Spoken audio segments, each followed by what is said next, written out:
why is the war? Why do we fight? There's one sea, one sky, one earth. So you and I learn to live together. When one hurts, when one needs, we all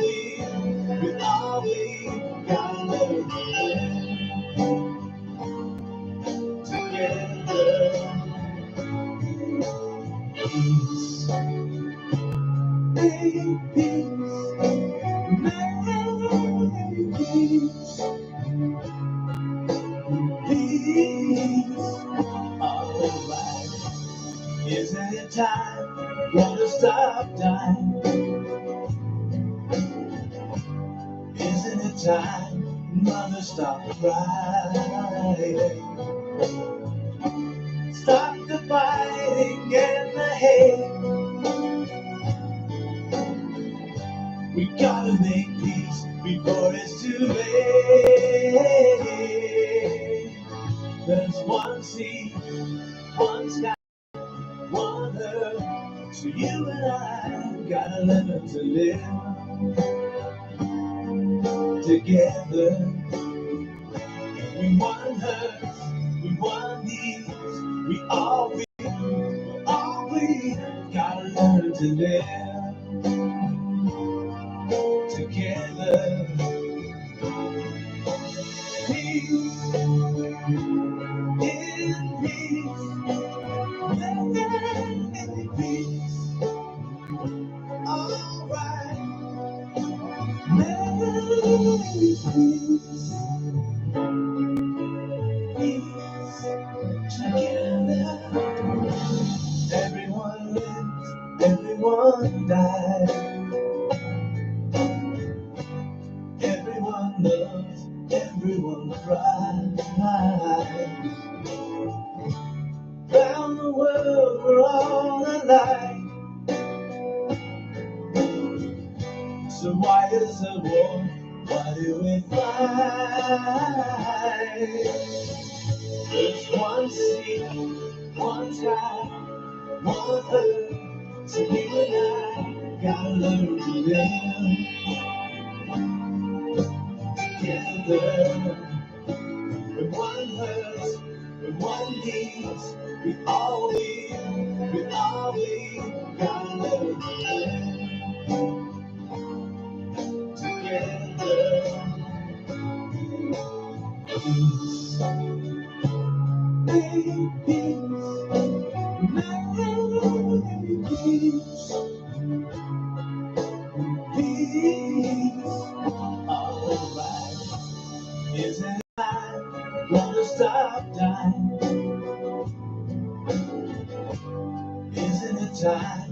Mother, stop crying. Stop the fighting and the hate. We gotta make peace before it's too late. There's one sea, one sky, one earth. So you and I gotta learn to live together. We one hurts, we one needs, we all gotta learn to live together. Peace, in peace, in peace. Alright, make peace, peace together. Peace.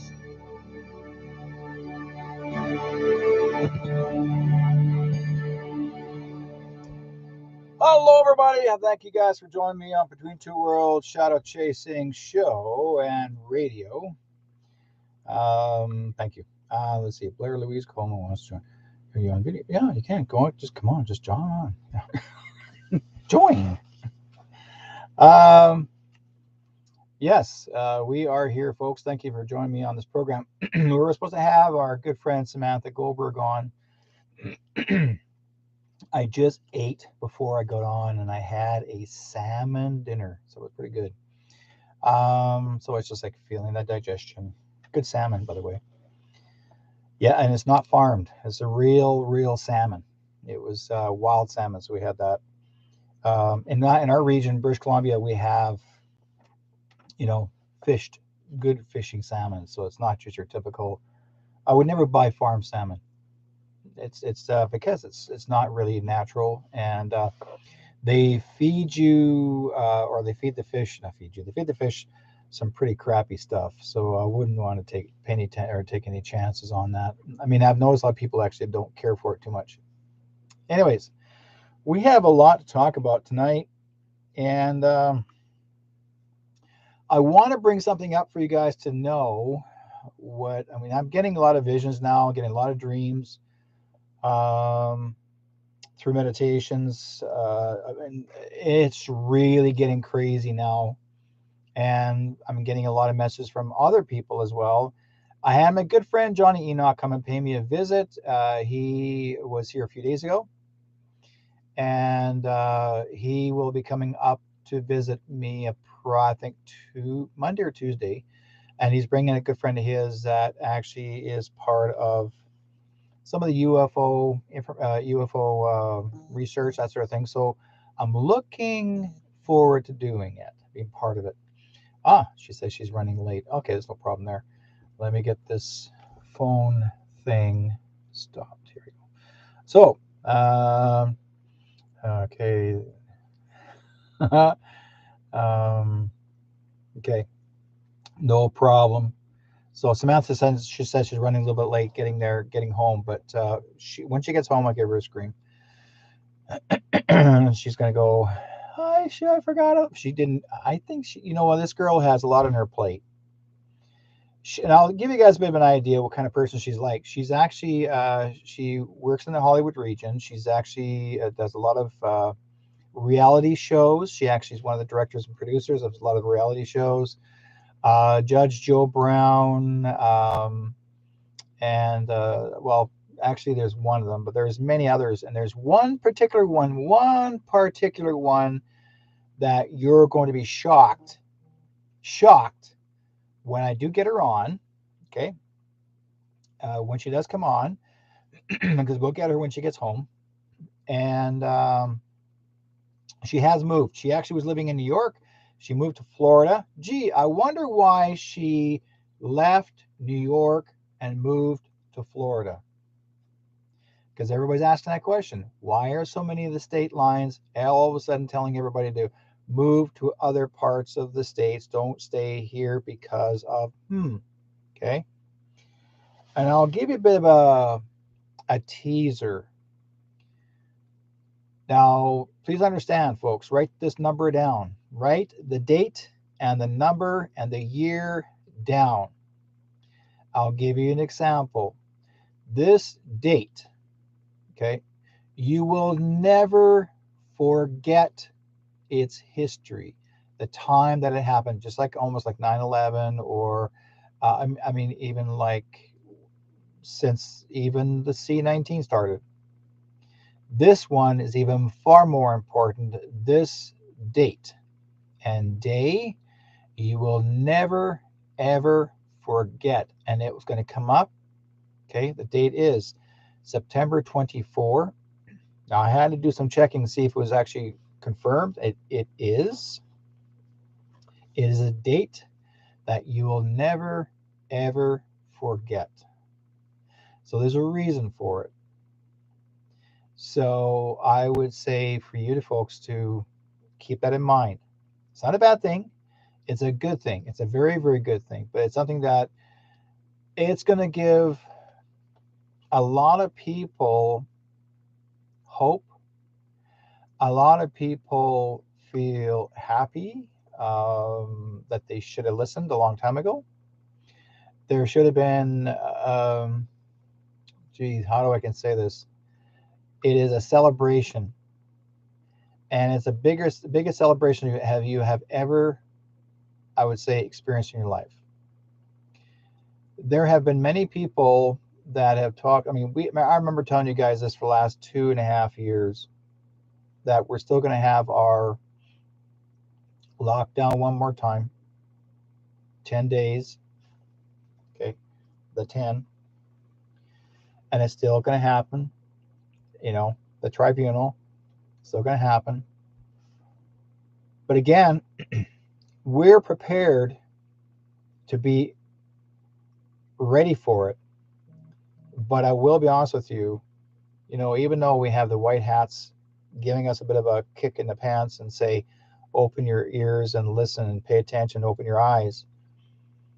But what they do, they give you a teaser. And the reason why they give us a teaser, even though we're not the bad guys, but there are a lot of ones out there. And so they do it purposely to mess up. And I will be honest with you, to mess up the bad guys, the deep states, to say, well, they're going to do this, they're going to do that. They're catching them in to make mistakes. And they have already caught them in mistakes. Now, some of you actually have noticed apparently tomorrow in Canada, my wife just informed me that they're going to shut down all of the banks tomorrow as of Friday. All the banks are closing in Canada on Friday because of the Queen's funeral. Now, have you guys ever noticed to look on your money lately or even a few years ago now, you don't see one thing most people don't see, and I was actually quite surprised when I had a look.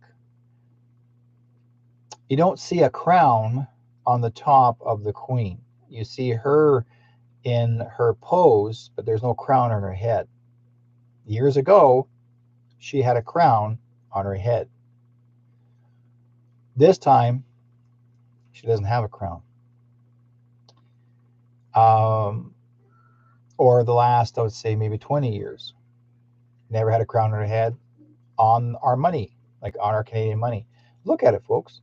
And the reason why there's no crown on her head in the Canadian money, because she's not the Queen anymore. She was removed from her position a long time ago. So does that make sense?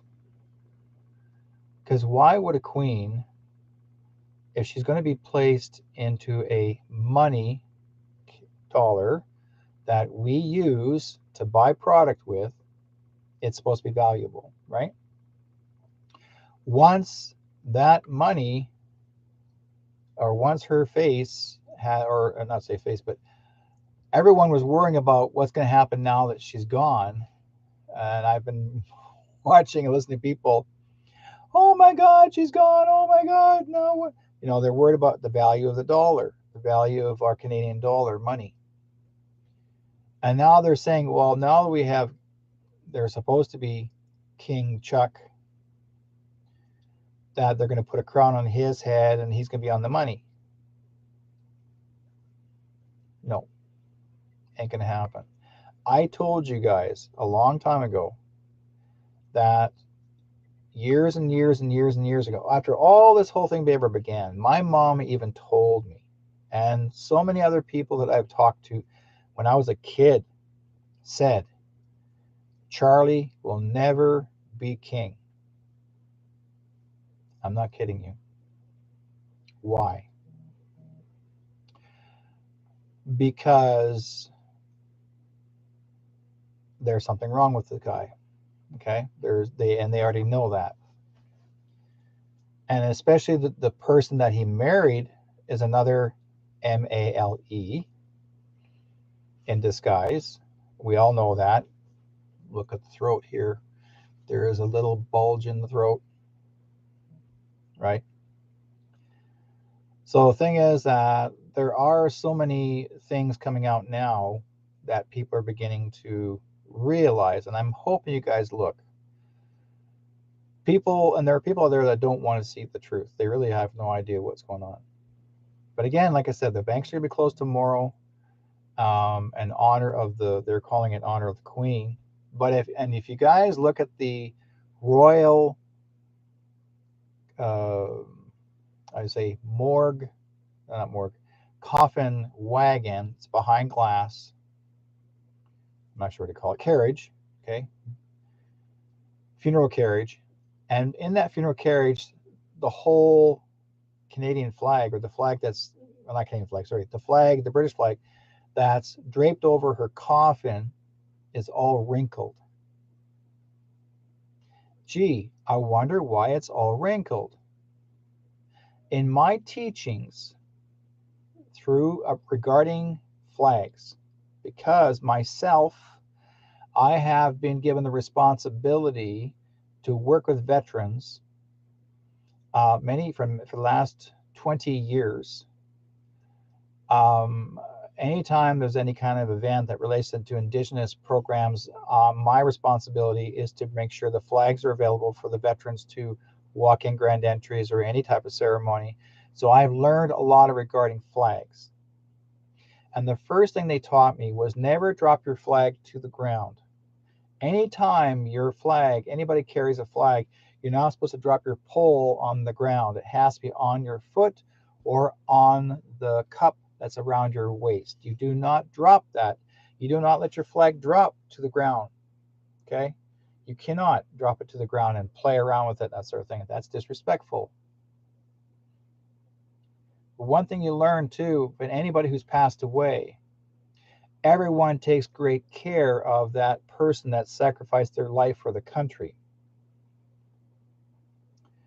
And they would do a perfect job by having to make sure that flag is absolutely ironed, like it's smooth,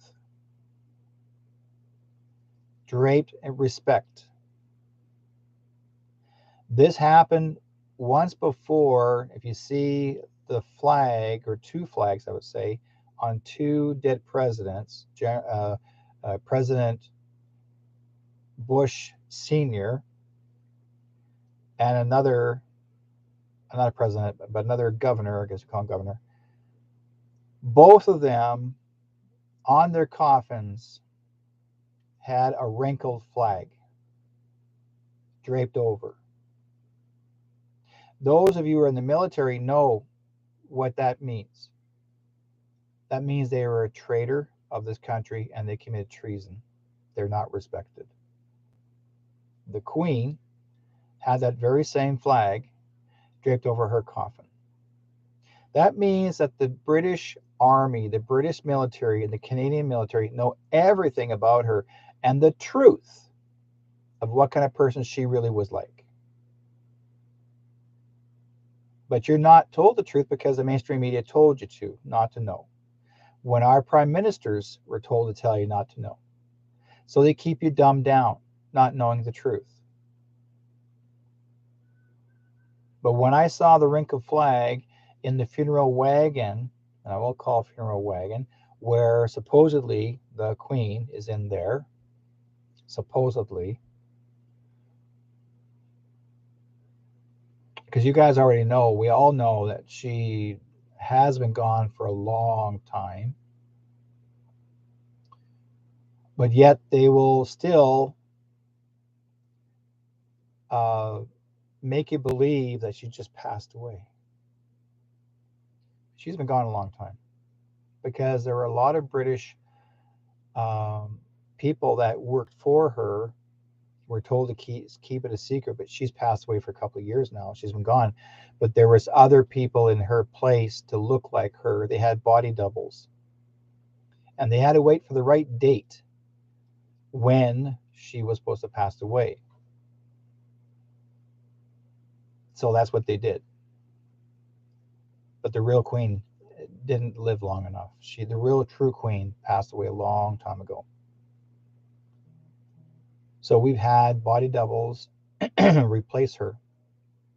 And because it was something to do with Parliament.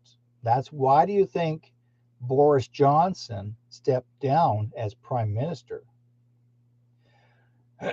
Because he knew something was about to happen, and actually it actually has something to do with him too.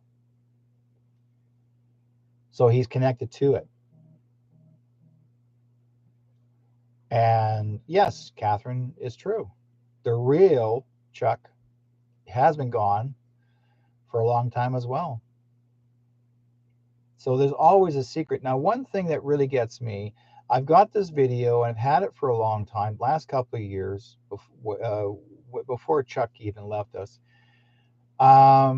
There's a video of a boy, no more than 12, 13 years old, naked, climbing out the palace window, climbing down off on the bed sheets, and there are people that recorded it.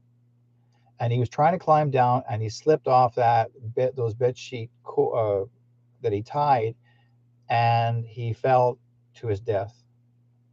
The people that recorded it laughed. They thought was funny. They thought it was a joke.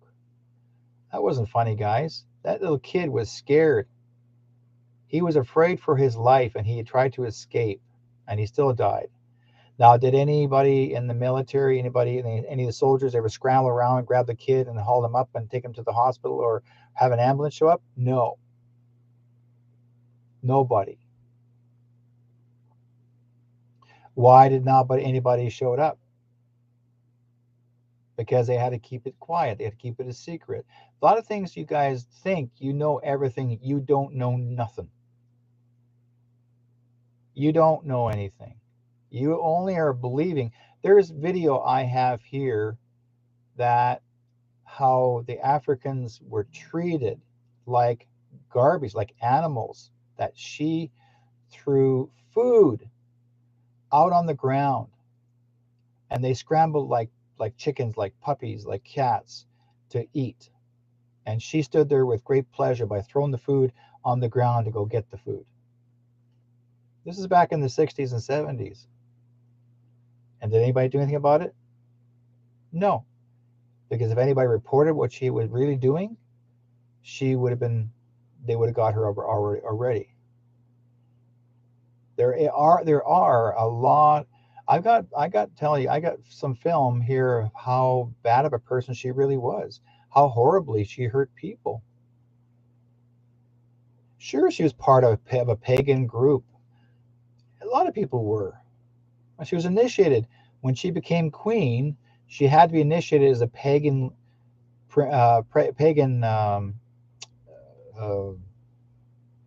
participant before she became queen.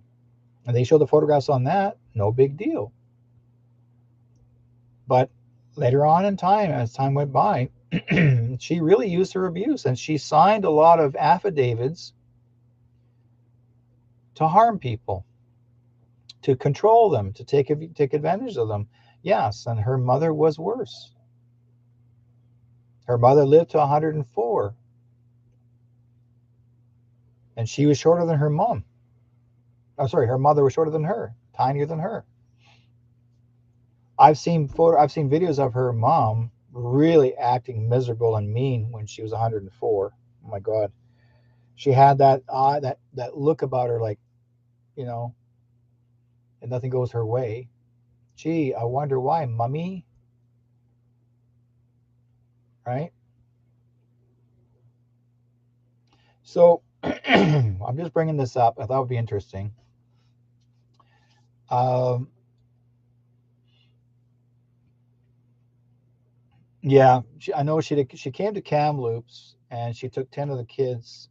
They were never seen again. I know of the story. There was a fellow who actually was a witness, one of the boys that was a witness there, and his sister was with the queen. They took his sister with the queen and the king, or not king, prince. Um, Interesting. Prince Philip never was called king, but they call her queen. I can never figure that one out. They call him prince, but he could not be king. Doesn't make any sense. But anyways, that's their philosophy. Yes, and those 10 kids are taken, and they never returned back. Now, why would his sister run away? Right?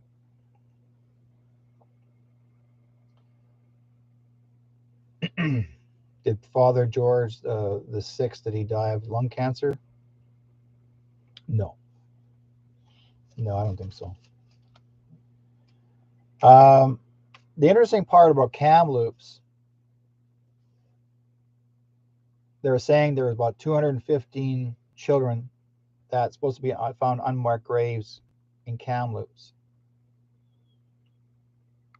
And then I remember one of the guys that there's one of the guys that I know was video recording it. He decided to go to Kamloops, to the residential school area where the grave sites was supposed to be, and there's blue fencing all around, high fencing all around it, not allowing anybody to come in to see. And now they're putting sheets all around it too, so you can't even look inside. And Trudeau was the only one that showed up there, and he made a big deal about it. But some of you may not realize there wasn't just 215 children that were found unmarked graves in Kamloops, because you weren't told the truth.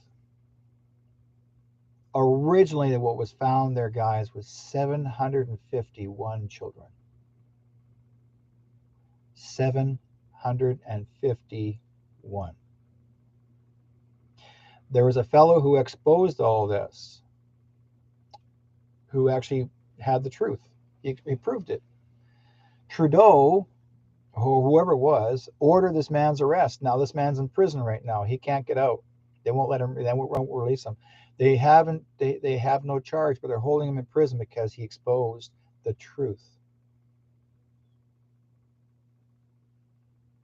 What do you do? And yet, I'm very happy that he's able to be on the phone. He's telling people he's calling his relatives, but he's actually sharing as much as he can regarding that area in British Columbia, of Kamloops.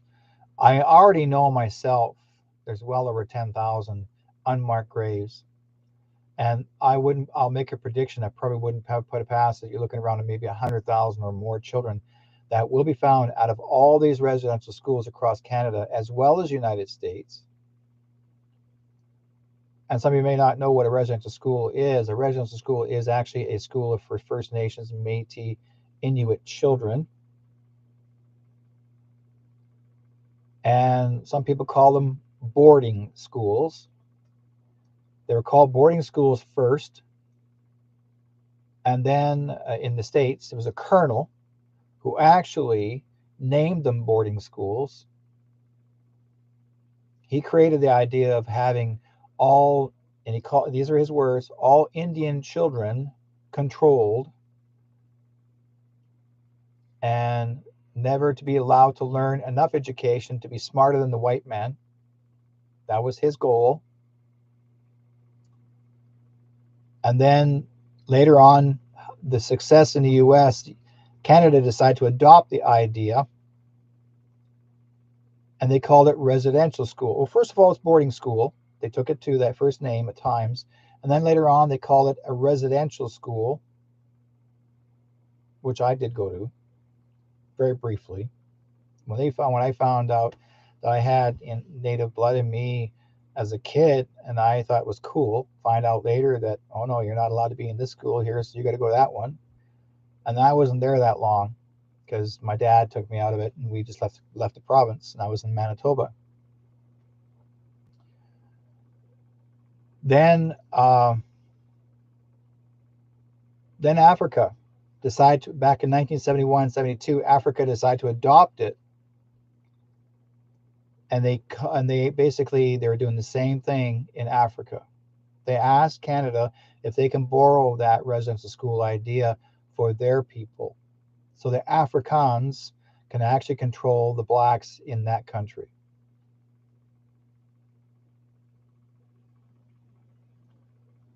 So that's basically what happened. Now, Tom, to let you know, yeah, people saying, or you're saying hell on earth, that's on what was burning babies while alive, fathered by a priest. Not all of it, but I will say this. There was a lot of experimental drugs that were used on the children in residential schools back in the 50s being tested. And if the child refuses, they had another needle available, and they would shove that needle into the child, which stopped the child's heart. And then that child was thrown into a furnace. And then he would tell the families that he ran away. And there's even known that priests were actually buggering boys, and he would tell the 4 boys to hold him down, all his legs and arms, until while the priest was buggering that boy on the table. And if the boy refuses, again, they would kill him, and the caretaker and the priest would take him downstairs and throw him in the furnace. And that's been I was part of the Truth and Reconciliation back in 2008 at the River Cree Resort to represent the Métis. 2008. That's when Harper did the public apology to the people. I was one of the assistant healers in that area, and I'm being in Vancouver, so I know a lot about this. So, Truth and Reconciliation people, most of them are in their 20s, not even 30s, and we were all gathered there. There was about 250 of us gathered from all reservations and areas of our provinces, and to try to create and to, I guess you say, work together to say we need to heal, something needs to get done. So when I was there, they would give the microphone to each individual, whoever wants to say something, you know, voice what they need to say, whatever happened to them in their childhood, that sort of thing, or during the time they were inside. For me, I was helping a friend of mine there who actually was majorly tortured as a boy. There was a priest that used to whip him, and he used cat o' nine tails. He actually tore his back up and back of his legs up to make sure he wouldn't run away. A 10-year-old. And so he did not want to do this alone. So I had the microphone in my hand, and he took off his shirt and he showed his back. It was scarred. It looked like an African man that was on the ship that got cat o' nine tails, same way, the same type of beating, the same torture. And he had back of his legs, he dropped his pants, you could see all. And the first thing that the Truth and Reconciliation people said, well, how do we know that you did that to yourself? You could have done that to yourself. Bull, absolutely crap. Because I've seen scars on many of the kids that grown up as young adults or older like my age, not young adults, older adults. And this is generational now, folks, because as soon as that person or persons back in that are, I mean, a lot of these people that were elders now today were in their 80s and almost 90 that went to residential school. And most of them actually have passed away, but they still, some of them told their story and had to share that. Some are photographed, recorded, video recorded, audio recorded, and it's kept. And there was the last residential school never closed until one left in Manitoba, and that was 1996. And it was still going on, torturing. They would still make the girls climb out the window with a rope around one girl's waist, and then they're 2-3 stories high, and the girls had to go outside the window, no ladder, with a rope around their waist and wash the windows outside. And that other little girl could be smaller than her, and if she dropped that girl, that's her fault, not the priest or the nun. That's what they did. A lot of times the priests and nuns got away with murder, many times. They couldn't care less. You're nothing but labor. They couldn't care less about you. And I know it has happened to many other people from other worlds that have actually gone through the very similar starvation and torturing, abuse, whether it's Ireland, England, you name it. It's been going on for generations. Africans. It's been going on for generations of all sorts, but the residential school is the hardest. I was around it.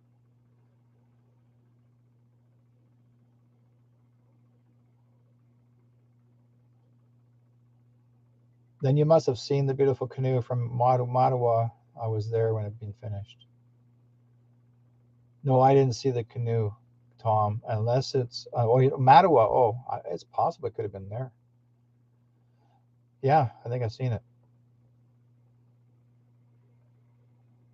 Vivian says, I notice how many British people are showing mourning for their. Yeah, I know. Absolutely showing how stupid. You know what, Vivian? It's what it is. These people are they don't want to see the bad in someone. They want to, and yet I've watched a lot of young kids today being interviewed, and a lot of them said they're not really interested in whatsoever in any royal person to be a king or queen anymore. They don't want that. They don't care about it anymore. The kids are walking away from it. They said, why should we have somebody control our country? Why do we have to bow down to a queen or a king? These are kids are saying this. Why do we bow down? We have to bow down to her. I thought you said if we have freedom, we have freedom. Why do we have to bow down to this person? What did she do for us? That's what they said. Yeah. Well, then, Tom, your canoe could have been there when I was there. Yes, because I was there for the 3 days of reconciliation. That was at the Truth Reconciliation and River Cree Resort. I was there. I was very there. But you know, a lot of people don't realize. I talked to so many people that a lot of men and women that had gone through a lot of torturing, and a lot of the women were forced to sanitize the residential school so crazily that when they grew up to be young adults or just married or have kids, they were acting the same way. Everything had to be so sanitized that when she had kids and when the mother turned around, she's right behind the child, clean that floor like really like right now. I'm thinking they create it like that it's a disease that you have to clean up after them. And the nuns did major beating on them, made them believing they had to be absolute sterile. So I mean, no matter what it is, brainwashing and or a good or just constantly being beaten or tortured, and a lot of kids have died. A lot of kids had gone missing, and yet like they always said, he or she ran away. He or she ran away. The priest would say, he or she ran away. Yes, someone may have done that and survived, but they would always know. They would always know that they go home to their parents or their grandparents, and a lot of them actually would go back to the bush and they would stay there until they grew up as young adults. But again, you know, people don't realize how cruel she was. She ran our country. Residential schools were her decision. She wanted this controlled. Okay, it's not. Someone says, "Oh, she had no idea what was going on." Yes, she did. She was the one that wanted residential schools. She's the one that chose Jean Chrétien to be the first leader of the Indian Affairs Ministry. He was the first guy that they chose to work Department of Indian Affairs. He was the first man that opened the first door of a residential school in Canada. And then there's a young man by the name of Kunkum who actually was that 8-year-old boy who was there standing next to him that they would say, this is your first school you're going to. And now he's a young man, around our age possibly, 50, 60 years old, 70 years old. So, I mean, like I said, folks, I'm not your typical regular guy. I know a lot. I know a lot about residential schools and what I've learned, and then other people tell me their stories. I've met so many people that gone through so much torture, and a lot of them are absolutely in silence. A lot of them are medicated. You know, if they're not medicated, because they can't handle and sometimes in life they'll do harm to themselves. They're in the street, or if they're not in the street, like I said before, it's generational because you can do harm if you're gonna treating your kids the same way as you were treated in residential schools. It's hard, you know, and it's a great relief even hearing the word that she died, that everybody knows that she's gone. Not oh, you poor thing. Do you realize that when Queen Elizabeth died, the announcement There's only about a few flowers laid on the ground next to the parliament, or next to uh, the castle, or whatever you call it, the palace grounds, but it's just a little bit of flowers along the fence. But when Diana passed away, it was miles and miles and miles of it. They called her the queen, and Elizabeth hated it. She hated it. In fact, she never even attended her service. Gee, I wonder why. Because they knew, the public knew. That generation then knew something was going around, something was going down.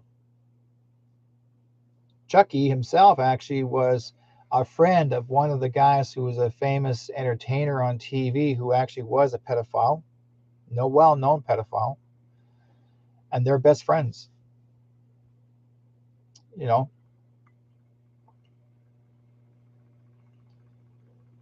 so the thing is that everyone in this world, we can give.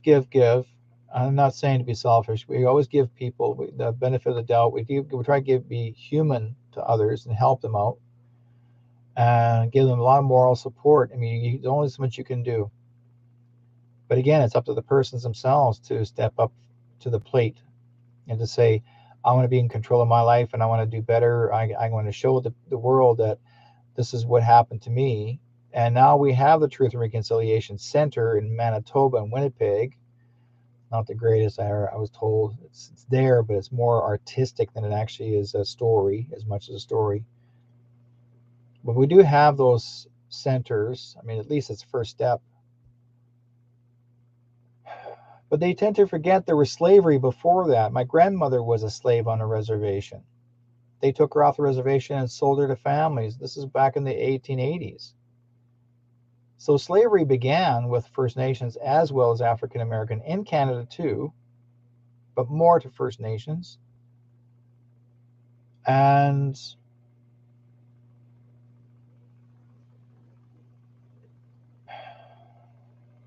then down the road, they want to control them again, but go even further by having to take the children. And that's what's going on right now. Okay.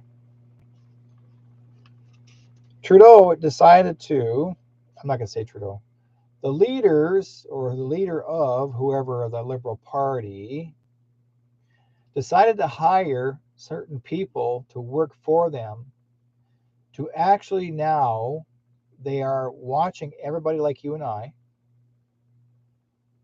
and to see if we are I guess I say if we can cause not an uprising, cause a rift in the media. So the mainstream media decides to pick up the story and say you're against what Trudeau's doing. What Trudeau has done now, Trudeau has hired these group of guys that are actually now writing letters to whether it's the mainstream media or anybody who actually is a reporter like myself, or even just people that are just people like you and I, okay, that were digital warriors or out there fighting for the freedoms of our rights. Trudeau now, or whoever is, like I said, the leaders of whoever they are, they've got these guys to send letters and to tell us to stop what we're doing. And if we don't stop what we're doing, they're going to sue you for millions. So there's money available now by the Liberal government that actually is able to sue those freedom fighters. They're suing the freedom fighters. Once they know who you are, where you live, they're going after you and they're suing you. Our own government suing you. Excuse me, guys. That's dictatorship.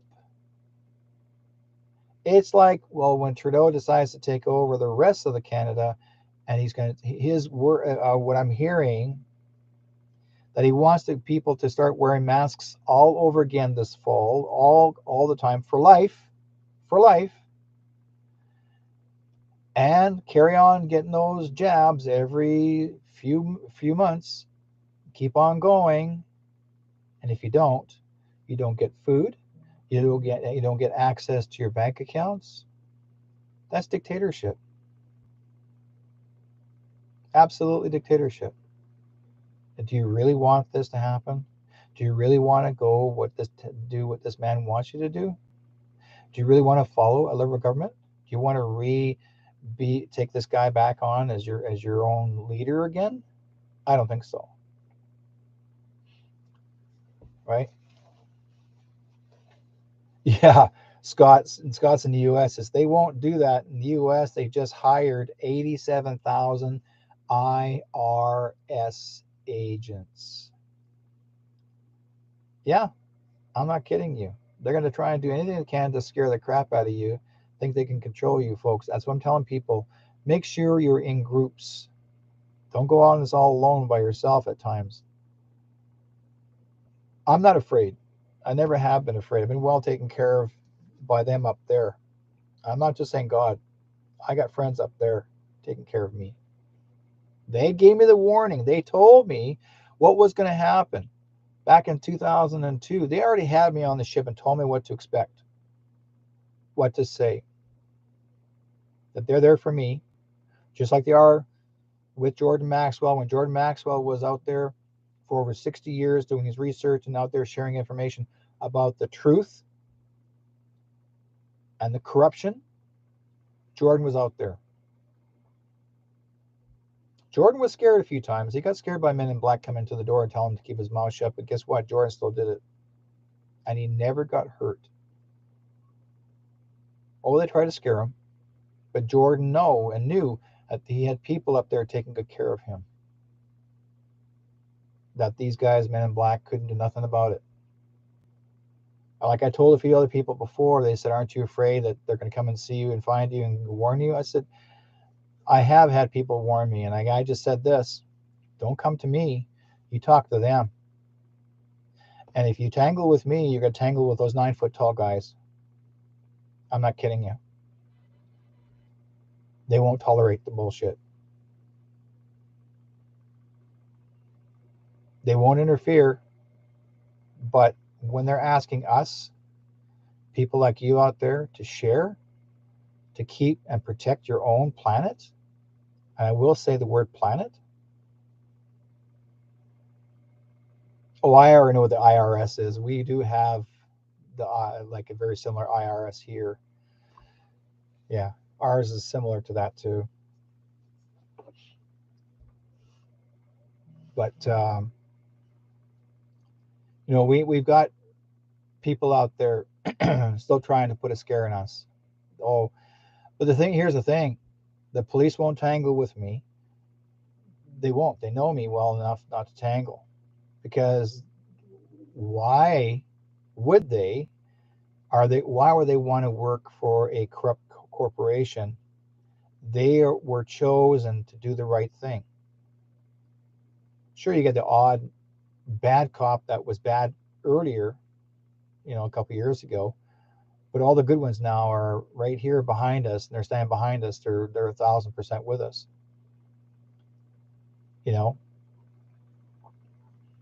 That's basically what you got to do. You got to make sure you stay positive. The thing is, if you show fear, if you show any kind of fear, and they enjoy doing that. And I got fed up one day. I said, you know what? Screw you guys. If Shirley Klein Karsh, a good friend of mine, if Shirley I watched her, and some of you guys already know my story, but when I was in a huge conference room with all these people by the hundreds in the room watching at a UFO conference, Shirley I was in the second row, and she was doing her talk, and she froze the room, and I never got frozen. I can hear bees, like there's I was in a giant hive. I can hear bees, and everybody froze just like that. And here's me looking around like, holy crap, like what's going on here? And Shirley was on the stage right in front of me, directly out in front of me, and she goes, "Are you Derek?" I said, "Yes, I am." She says, I need you to come and see me. Can you come see me after the show? I said, "Sure. We'll meet up." We didn't know each other. She didn't know who I was, but she was told by her guardians to find me. And she's known about me since I was born. Yeah, but she had to wait at a certain right time. 40 years. She had to wait for 40 years until she got a hold of me, until she was able to make contact with me. She had to wait for 40 years because it was my birthday that day to get the message for what she needed me for to help her.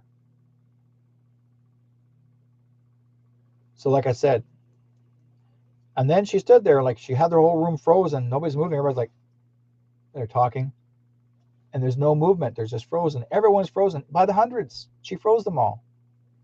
After she's finished talking to me, she goes, everybody unfroze. I'm not kidding you. She froze the room. I was there. Not ice froze, as in animated them. Stop. Just like you've seen these guys in that one of the videos where the whole town was like standing and stopped and moved and didn't even move. And a woman's driving through town and nobody's moving. They're all like statues. That's exactly what the room looked like when I was there. I remember. I'll never forget that day.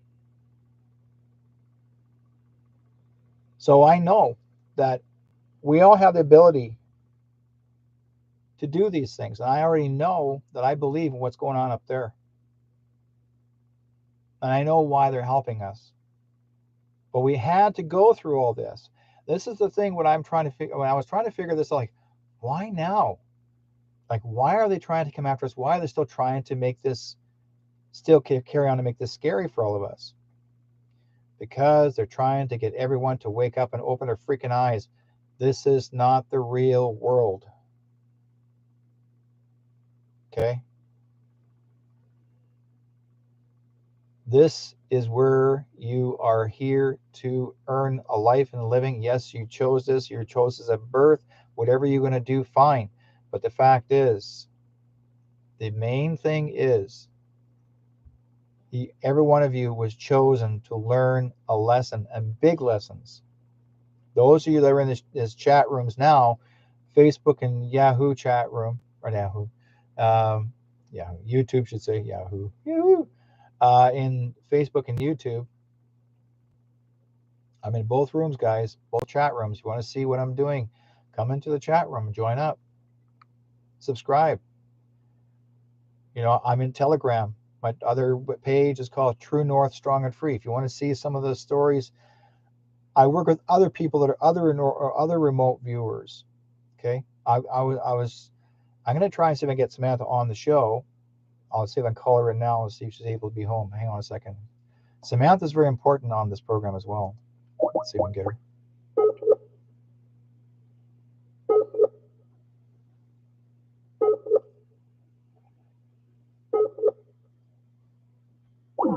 Not yet.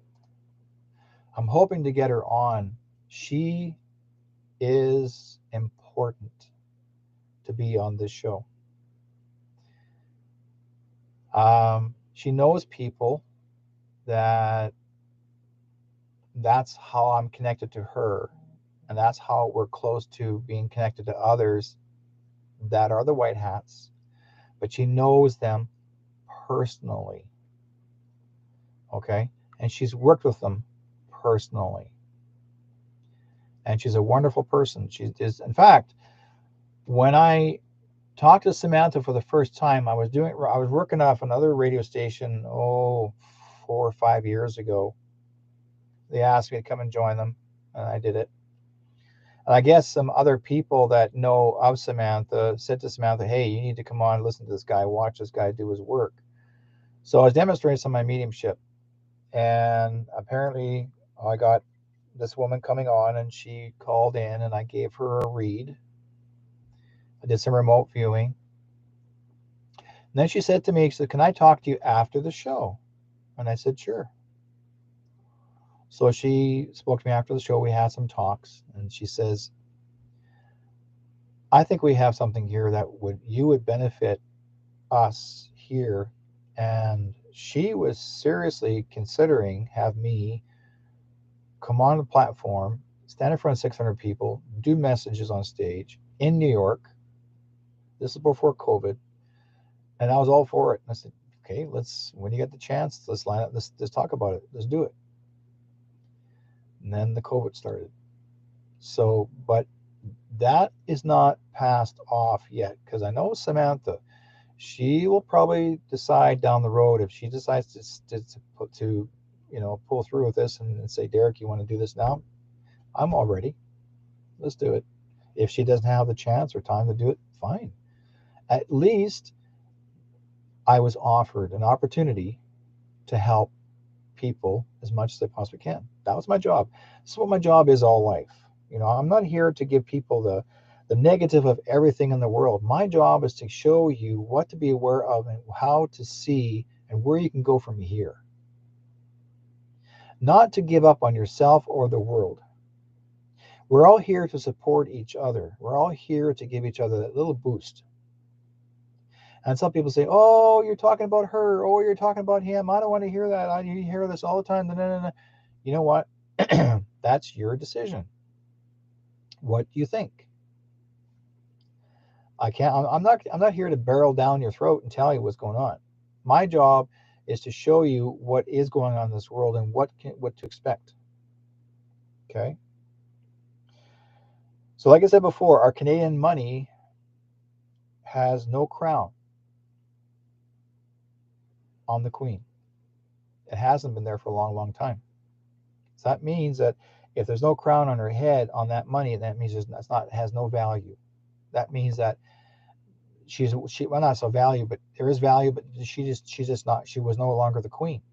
Like once the crown is taken off her head and she's no longer on the coin or no longer on the bill, she's no longer queen. So that means that she was removed as queen a long time ago. A long time ago. So that means that because the queen never ran our country. I remember the year 1966, where I was at the parliamentary building in Winnipeg. We did a tour in our school, and I remember seeing the crown and the scepter, the Queen's crown and scepter. Okay? And it was behind glass and a red velvet rope all the way around it. And all the kids got to come into this specific room. It's all black curtains all around. Go figure, black curtains. It was all around. And I got to see the jewels and the scepter and the whole 9 yards. Now, they did say that they will be there for as long as necessary. Then down the road, they will replace the crown and the scepter with a fake crown and a fake scepter to know that the Queen still represents our country. Because Parliamentary Hill was basically a Parliament building in Winnipeg, they had a special room for it. So I went there back to Winnipeg, and I wanted to find out if it was still there, because I went down to I was back in 2013. I was doing a paranormal conference, and my cousin, I got to stay at my cousin's place because all my Métis cousins. Got to use her house while she went to her other niece went to Jamaica. Was it Jamaica? Yeah, her niece went to Jamaica, and I got to stay at her house. So I was actually got the house for a week. So I was there, babysitting the house, but staying there. But at the same time, I got to go around. My cousin was taking me around. Big shout out to my cousin Debbie. She took me around town. I said to her, I said, I want to go back to Parliamentary Hill. I want to go back into the Parliament building. I want to see if I can find the crown and the scepter. We run around everywhere. I talked to the people at the front desk, and I talked to people that I said, where's the crown? Where's the scepter? Where's the replicas of them? I have no idea what you're talking about, sir. Well, the Queen, I was here back in 1966, and I remember seeing the crown and the scepter, and they did say they were going to replace it. They're going to put the fake ones in behind the plastic glass and use the display to represent the Queen. So they did that, or supposed to have done that. And so I said to them, I said, I can't find it anywhere. And they said, well, you need to find, and everyone's young. I mean, they're half my age. I mean, even younger. I mean, I'm in my 60s, but I would say in their 20s or 30s. Not one person even knew one thing about the crown and the scepter back in 66. This is how forgotten, or how they don't keep their records. They don't keep nothing, no history of it, what goes on inside. So like I said before, and then they sent me to me this one room, and they're actually sitting on the windowsill was a wooden dowel, a wooden dowel to look like the queen's scepter, green. And they say, well, maybe this is it. Are you freaking kidding me? No, that's not it. It had jewels and everything on it. Oh, I don't want to talk about, sir. Maybe you're in the wrong location. Were you somewhere else? Because you're only 10. No, I'm not stupid. You know what I'm saying? Like they don't want you to find what you're looking for. When you're told that they're going to do that, they didn't do it. As well, is there any history, any records of them actually saying they're going to keep those or replicas of them into a room? Well, there is a room upstairs, they said, and that is a special room that's in control of the Freemasons. Because, see, the Freemasons built that building. That is their ceremonial room in the parliamentary building. Listen here, folks. A special ceremonial room in the parliamentary building in Winnipeg, where the Golden Boy is on top. It's there. They even said, I said, well, can I go up there and have a look? No, not even the prime minister. Even the prime minister cannot walk in there. Are you kidding me? No, you cannot walk in there. You cannot look. Well, who's the boss here that can allow me to come and have a look, just in case maybe it's there? I'm thinking about the scepter and the crown. Not there. And they said, nope, can't help you. You'll have to leave now, sir. Now, here, why they asked me all of a sudden now I have to leave? Because I'm getting too close to the truth. I'm wanting to see what's inside that room. And I turned around and I said to them, I said, if I got some police officers to give me permission, if I have, say, for example, if I got, access to the room, if I talk to them and if they can come and say we're going to do an investigation and check for themselves, I came up with some really funky ideas. And they said, one girl said to me, no matter what, not even a police officer has the right to even enter that room. Not one police officer. No one is allowed to enter in that room except a Freemason. It has to be a 33rd Freemason. I'm not kidding you.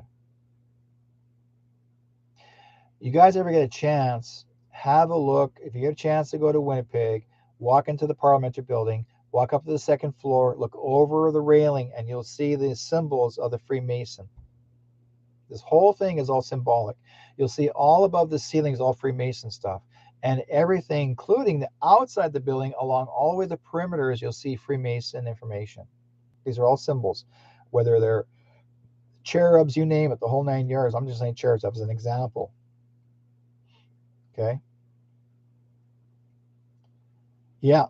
And you're right, Catherine. There is tunnels below that we're not allowed to even go in there as well. There's a basement where they store things, and then there's another one below that. And I remember being downstairs. I was talking to the janitor about something. I can't remember what it was because I was getting snoopy, and he said there was a room in the basement. It's actually, they call it the steam room, or they call it, no, broiler room. And I walked in there with him. I said, you might have a look at. I want to say, look at your boiler room. So yeah, sure. So he showed me the boiler room, and there was a door, a steel freaking door, a very old steel door, like as in steel, where it's framed and had the whole, you name it, 9 yards wrapped around it, in the boiler room. And I said, is that a door? And he goes, yes. Has anybody ever been there? He goes, no, can't walk in there. Why? You're not supposed to know, sir. We can't tell you. Why? That is private. They call it private. Gee, I wonder whose room that belongs to again. So in Winnipeg, they did admit there were underground tunnels between the judge's chambers of the courthouse to across the um, prostitution houses. Okay, I'll call them that. And they had over 750 uh, women working in the. There's a name for that. Anyways, they still have them in Winnipeg. And in fact, the girls, there's one hotel that the girls can lean, they can go on the balcony and try to draw you inside. It's a little more, it's like as if you're in France, the same way. They're still doing it, trying to call you in. Come on, boys, you know. And these girls are beautiful. Like they're not your typical on the street hooker. Anyways, and it's legal. They do completely legally done stuff. But anyways, they had a big, huge. It was the biggest industry in Winnipeg of prostitution for I was saying since the what they say the year 1820-ish all the way up to 1940, 50, and then the farmers' wives stopped it from happening, and the they interfered, and so they said that the police officers, the lawyers, and the mayor, or all the politicians, and including the judge, used to go into the like they go into the courthouse chambers, and there's actually a secret tunnel under his platform desk, whatever, and they go underground, and they go all across the street to the other side where all the girls were, and that's where they would go. And then if the wives are going to show up, they come back from across the street and back into the chambers, into courthouse. Like, what are you talking about here? Accusing me of this. I'm over here. So, yeah. Let's see. Derek, PMing you on Facebook about reading. When is the best time for you? Okay. I would say contact me after the show, and I'll contact you then. Anyways, what I'm trying to point out is the Winnipeg. So in Winnipeg, it actually was considered it was a brothel, and it was one of the largest brothels in Canada. They had, was it 750 or 850 women? I think it was around. They had about 40, 30 or 40 brothels in Winnipeg. Like I said, it's the biggest one going, and a lot. I mean, white girls, Asians. First Nations women. It was a variety of everybody, like a mixture of all, and not South Asian or East Indian. They weren't there yet. Never happened. But a good variety that they brought in. And Germany. Well, big on Germans. Oh, women. Germany was nuts. But anyways, they did a royal tour in Winnipeg. They did a tour where you can actually, a tour. It was a haunted tour. That's what it was. We got me and Scotty, and the guys, like all of our paranormal group got to go on this tour, and they showed us the paranormal tour. But at the same time, while we're doing the tour, they talked to us about the underground tunnels, and we already know about that. So, anyways, there's an area when you go around the neighborhood and around 3rd and Main, and the wind gets really breezy, like it's always that way, breezy all the time, just around this certain part of the corner. I found out later that there's an underground submarine base under the city. Submarine. That means there's a lake under the city. And I never even knew about that until someone told me about that after. Whether they got shut down, I'm not sure. But that's why all that wind and breeze is coming in, because it came up from the lakes. It was coming through the vents in around the corner of the city of 3rd and Main. And again, this is Winnipeg. So if any of you guys ever want to experience that, You know, if you're those who are from up in the Winnipeg region, try that going downtown. But you're going to trace that. There's an underground submarine base down there, and it's been there for the longest time. Almost every, I would say, back in the 60s, they had that heavy wind around that one corner. Every woman would never try to wear a dress that loose because it would go up like that, or like Marilyn Monroe. Oh yeah, go way up high. That wind's really strong. But anyways, let's see. Again, there's a reminder for all of you out there that September 24th is a very special day. Okay. Um, it is important. It's actually the day you will never, ever forget. I wanted you to know that. Let's see if I can get a hold of Samantha. Let's see. One more time. Let's see if we can grab a hold or bring her in.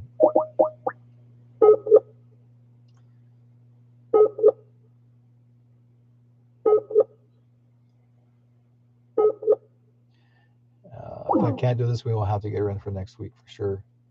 But again, she's been really, really busy. I guess she said she's running late getting back home. But anyways, um, it's going to be most likely I'll get her on next week. But when I do get her on next week, if I do put her name up, folks, Samantha Goldberg, make sure you come and watch because there are some very, very important pieces of information that you're going to need to know.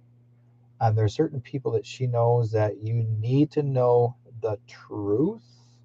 Okay, that she, uh, like I said, there's people that she knows that are friends of. I can't go any further than that. I wish I can. Let's see. Dirk, a few days ago, there was a boom here in South Carolina. I thought owl hit side of my trailer again, trying to get a chicken. Went outside. Cat was in panic. My daughter came from in-laws next door. Did you hear and feel that? That was it. There was vibrating, feeling all the boom. Huh, interesting. I'll have to look at that after. And she thinks an owl got a chicken or similar. I'll see. We'll find out.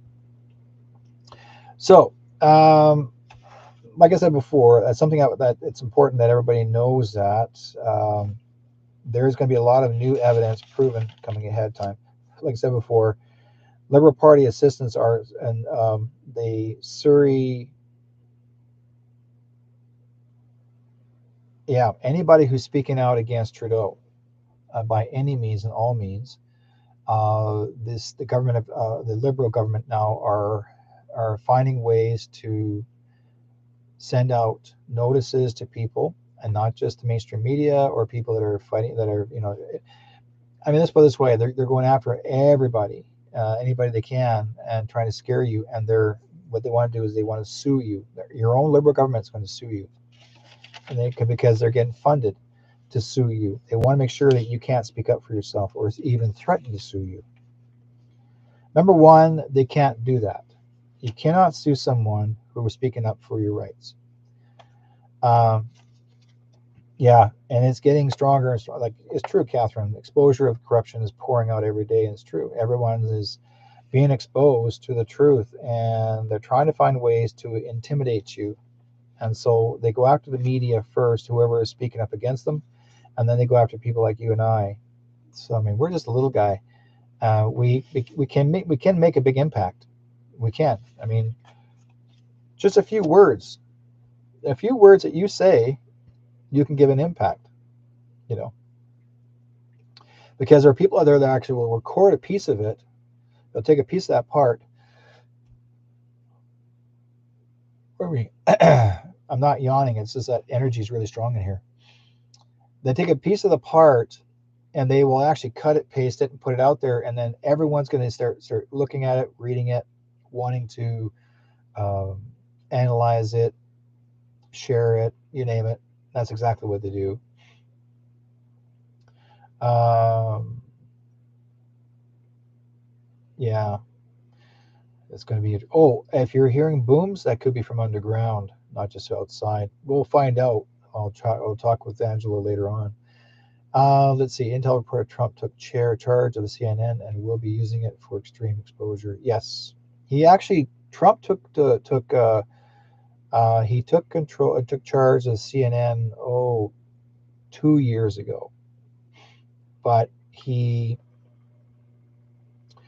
waited until it's time to use them, like to not use them, time to get them to start, right? Wow, energy is getting heavier and heavier. Okay, what's going on here?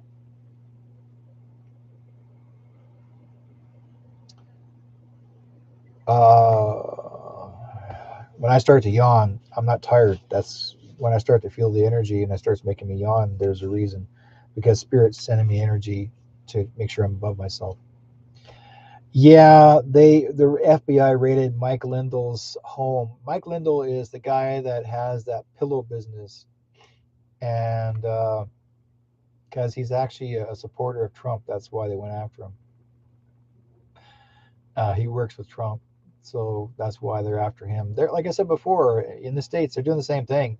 They're trying to, like you said, um, they're going to go after anybody and everybody that's supporter of Trump. They're going to make the attack. I'll be honest with you guys, they're not going to find nothing on Trump, not whatsoever. Like Trump actually had someone's files that was to be released to the public, and the FBI said no, we want those files. Okay. Um, so they raided him for his phone claiming false identity investigation. Yeah, I know. And they're talking about, gee, I wonder why. The son of the Mr. P in the out there who's pretending to be the Prez. Yeah, the son of the Prez. That's why the FBI wants to get a hold of all those files, making sure that it doesn't get exposed to the public. It's already out there, folks. It's already out there. They already know that his son's a pedo. They already know what he's done, really bad stuff. And yet, like he's not just that, he's more than that. He's done some major bad dealings with China and Ukraine. So, and it's all going to be exposed. And that's actually coming out even more all the time, every day. And then, I mean, they've already mentioned his name many times on TV. And the media, the MMS, MC, MSM will always try so hard to eliminate the story, and they'll say, no, can't talk about it. Oh, can't talk about it. Oh, can't talk about it. Well, who says you can't talk about it? Who told you? Right? So that's what they'll try and do. Um, I love my 3 J's: justices, and jokers. That's basically what it's all about. Yeah. So, like I said before, folks, the 215 and the residential school, that the those children that were supposed to be found, there's not 215. There, like I said before, there's more than that. There's 751 that bodies they found, but Trudeau made sure that you did not know the true numbers. So again, it's been revealed, it's been proven, and the guy that exposed it was arrested and taken to prison. So that he's no longer to tell the truth. They're keeping him from actually sharing that information to the public. But it got leaked, and the word is out. Kevin Annett, another fellow who actually is majorly revealing the truth. He's one of the major guys that's been helping a lot in Canada, because he was actually he was a minister at the time, and then he lost his ministry because the Catholics did not want him to expose the pedos, and so he lost his position as being a pastor. Trump had the Russian Gate files, and it was pretty easy to see what they wanted from him. I found the presidential memo declassifying them at his website. Wow, Scott, that's cool. You see, here's a funny thing that I will say. Not a funny thing, but it's a funny thought. I'm a Canadian, right? I live in BC, British Columbia. We're close to the border, right next to Washington. No, sorry, Washington. Next to Bellingham. And the crazy part is that we're more Americanized than we are Canadian. Like, what is this? Like, we are beginning to learn more about Trump, the president of the United States, and people are telling me that are from the States to say, well, your president is doing this, and your president is doing that. I go like, we don't have a president in our country. But see, a lot of Americans don't know the word prime minister. All they know, they think Trudeau is a president. Well, what's the difference between a president and a prime minister? A president is called a leader of. A prime minister is a speaker of. Get it? Prime. That means that prime means items, things that are giving him, it has to be good information that he's supposed to share, to be under ministry, that he's supposed to be shared by the people, from the people to the people. He's supposed to be the messenger. That's a prime minister, is a messenger of the people. The president is leader of the people. He's a speaker for the people. So there's a difference. But they keep calling Trudeau our president. He's not our president. Nor I would accept him as a prime minister, because he is such a horrible man, done so many horrible things, and he's gotten away with murder. Okay. It wouldn't surprise me if John Durham is searched as well. There is another memo showing that Barr gave Durham permission to use former classified files for his investigation to the 2016 election. That's interesting. I would be looking at that one, yeah. It's hard to believe that there are so many people out there. Anybody that's working for Trump, okay, are going to be checked out. I mean, the FBI and the CIA or whoever else is, the bad boys are going to try. And here's something that gets me. I just found this. I found this out about maybe 10 years ago, maybe less than that. Our Prime Minister Harper signed a contract, some sort of a deal, MOU, I guess, MOU, whatever you call it, to allow the FBI to come to our country. And if they don't like what we do here in our country, they can actually scoop us from our country and take it back to the US and have you charged. Did you know that? Why all of a sudden that if the FBI is allowed to come to our country, and if there's something that you're suspicious of, whatever, they can come to our country and scoop us up, haul us back to the US and charge us whatever they want to charge you for. That's a Canadian. That's what our prime minister did. He agreed. He actually gave permission for the FBI to come to our country and to do whatever they want. Well, if they're going to give permission to do that, then why don't we just become an American country?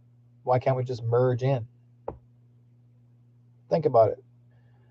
We're white. We're all kinds of races. Okay, many of them are. We're all mixed races, same as the United States. We all speak different languages, same as the United States. We're all pretty well from, knowing about relatives and ancestors from different places back across the border, Canada, US, Canada, US, Canada, US, Mexico, whatever you would call it. We're all from those same areas. We're all called North Americans. We don't hear that word often anymore. And yet, who subdivided Canada from the United States? The King Charles. Okay. King Charles divided Canada from the United States. He gave up Oregon. He could have given up the whole country and handed it over to the United States. We would have been Americans back, I would say, early mid 1800s, but we didn't. When they moved Oregon from Canada, because Oregon belonged to us as a Canadian province, so it became a state. And there's a few other things that are, you guys don't realize that our monarchy had done, and really they gotten away with by handing things over without our approval. They were doing it behind our backs without our approval.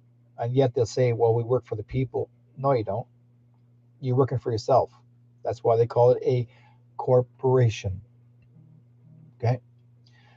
That's why after 1776, it was a corporation.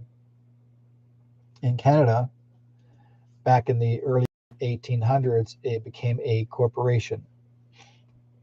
And that's why we have all these multimillionaires or billionaires decide to buy the countries, because the Rothschilds, Rockefellers bought the United States, bought Canada, and they're the ones that control it. So the figureheads, why do you think the Queen has no crown? She's a figurehead. Get it, guys? Figurehead. Nothing more. So does she think she has royalty? No. She's not even British. She's got a British accent. She's originally from Germany. Her family are all German. Think about it. Do your research, guys. She's actually related somehow to Hitler. So, and yet, that's what they do. Oh, no, it's okay. They can bomb our place. We'll be back. Like, really? Are you kidding me? Oh, yeah, Saxe-Coburg is her surname. It's German, Austrian German. I mean, I got Austrian in my side of the family, my dad's side. In fact, truthfully, folks, I have Halexa. That's the name Halexa. The on my dad's side of the family, Halexa, which actually, according to my father or my grandmother, should say, my great grandmother was the Queen of Austria, and her husband were King and Queen of Austria. They left Austria during the Cold War. They had a choice to leave, whether they die as royalty during the Civil War, Cold War, or leave the country and come to Canada. So they actually took the boat, ship, across Canada or across the waters. Her husband did not survive. He died on the ocean, but his brother came with him. So his brother married her. His brothers married her, and so my great uncle was carried on for her, the family. So the thing is that I'm still learning a lot more. I'm actually doing research now. So and my father, when he was told that there was actually royalty in the family, that there was, his grandmother was the king or was the queen, and my dad, I said, Dad, well, let's go to Austria just for the heck of it, see if it's really true. And this is before all these internet started, and my dad goes, I'm not going to go. I said, why? Well, I don't want to go to jail. They probably want to cut my head off. I said, Dad, are you nuts? You could be related. Doesn't mean they're going to actually kill you. They're not going to chop your head off because you have an ancestor that did something maybe wrong. No, no, no, no. I'm not going to Austria. I'm going like, I'd go. I want to find out. Because if there's royalty in my family, great. I'll go. Queen wave, no, king wave, or whatever, wave, or say bye bye. I don't know, but I mean that'd be cute, right? Uh, Still trying to understand where the Mountbattens figure into it, other than being Philip's surname. I don't know. Mountbatten is quite the interesting name, Mountbatten. But let's see. Wasn't Mountbatten part of England? And wasn't he a general? Like, I'm just learning of this one here, but wasn't he a general at the time, or was he working with France? I'm not sure now. There was one of the countries, and being Philip's surname, don't know. See, here's the thing. My ancestor is William Hare of the infamous Burke and Hare duo. Okay, Burke and Hare sounds like a. Okay, Philip is a Danish prince. Cool. Okay. So I should say, oh, so you're a Dane. Okay, that's good. You're a Dane. You're not just American. You're a Dane. Not a Great Dane. You're just a Dane. Oh, my relatives are a bunch of dogs. Oh, body snatchers from Scotland and the UK. Ooh, that's interesting. Yeah, I remember they actually. I remember when I was seeing this the history of the um, Amazing Grace, where they made the movie and they told the story. And I can't remember the name of the guy's name that actually had got the law passed that there no longer can take slaves, and they made it illegal for slavery in Scotland and the UK, and they passed that bill, and he worked real hard to make sure it never happened. But I remember that movie, and or the book itself is quite good. Yeah, and why it became Amazing Grace, why that song was so important. And all part of it was based on one of the priests who actually was a Navy captain the first, and he went blind, and then I guess that's where he wrote that story or told a poem. It actually was actually a poem, and then it became a song after. So he was telling his story of how much he hated himself for taking slaves and lives that he took. He became quite convicted, felt very guilty because he became a priest after. But he went blind, this guy, and was one of his dear friends, but he went blind. And that's where that story goes. That story goes like, I was blind, could not, but could not see. Yeah, it did. They did banish 1775. I think just as before, yeah, just before 1776. Yeah, I'll have to go look on that one again, Scott, and see if see what that is again. I can't remember the year. If I had my book in front of me, I would have it. Like I normally have my books in front of me here, but I took everything down and moved them into another room. I can go like there it is right there and show you. Um, but I remember reading the story on it. It's really really good. I mean, there's even a movie called Amazing Grace. Guys, watch it. If you don't get a chance to see it, find it. It's called Amazing Grace. And it's based on the true story. They made it to a document or not documentary, autobiography movie. It's really really good. It tells you why and how it came about.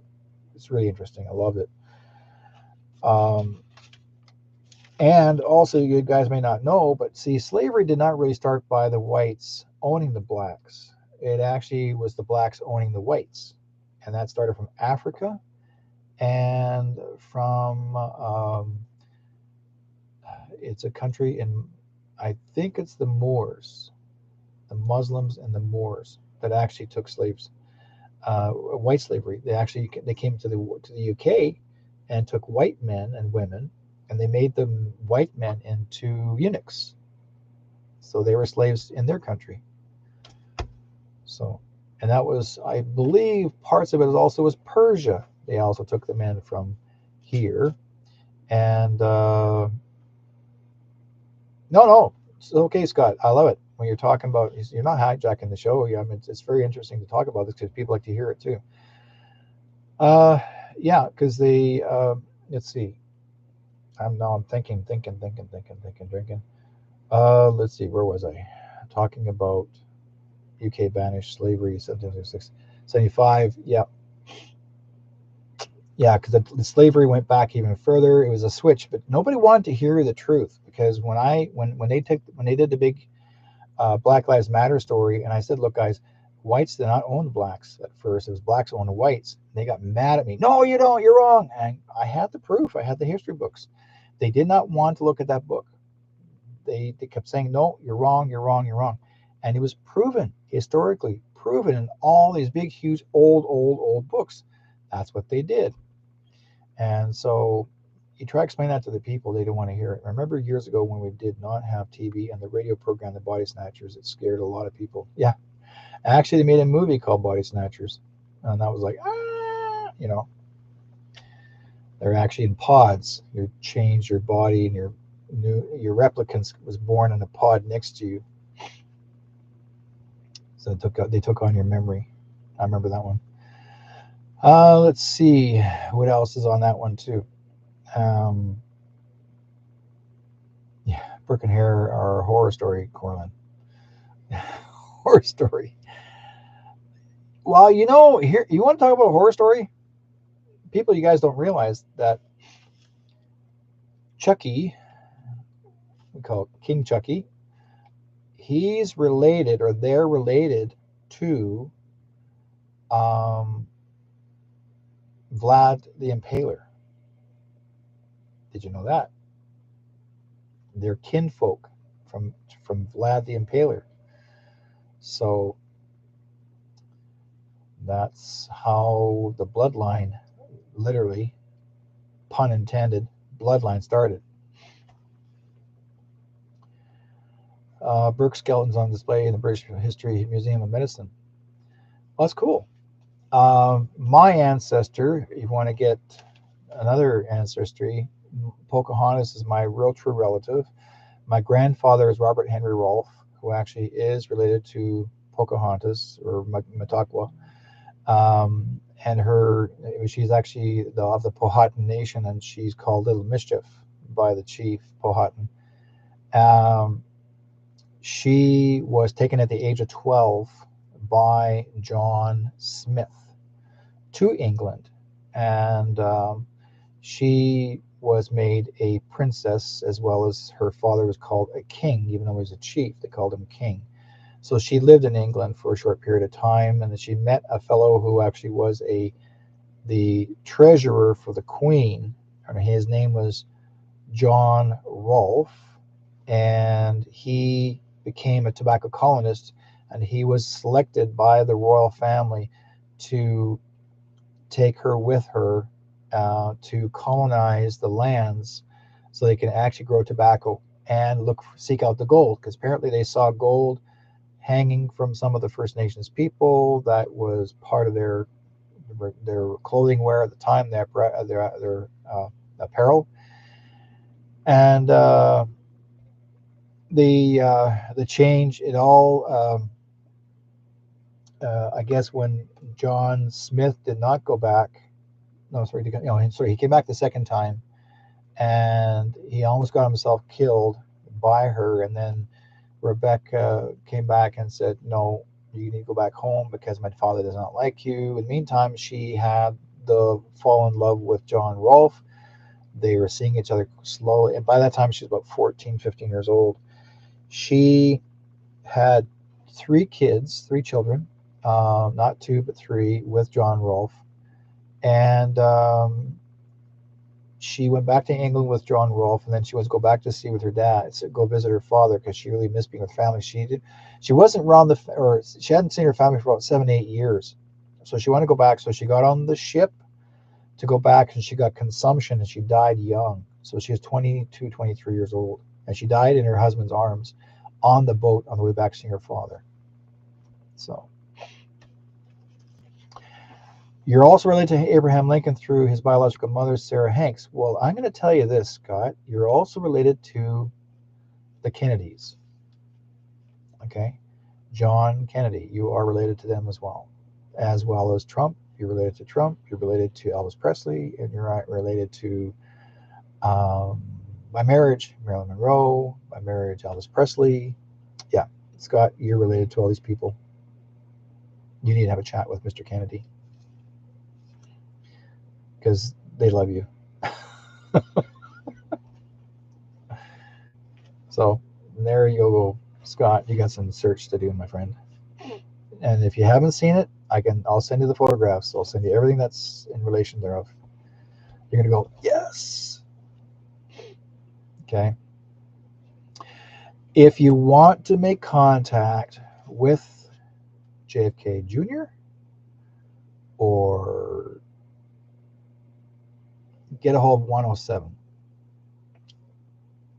contact 107, and he'll get you in contact. Go ahead, you contact him, and he'll give you that little bit of boost. Okay, if you know who 107 is, email him, text him, wherever, how you want to do it. Or he's got a page in Telegram. You can also do the JFK Jr. page. Drop a note in there. Let him do send him your research, and then you can just say, "Do you have any private email? I can send it to you and show you." And then they're going to come and visit you, and they'll say, "Hey, cousin, how you doing, cousin?"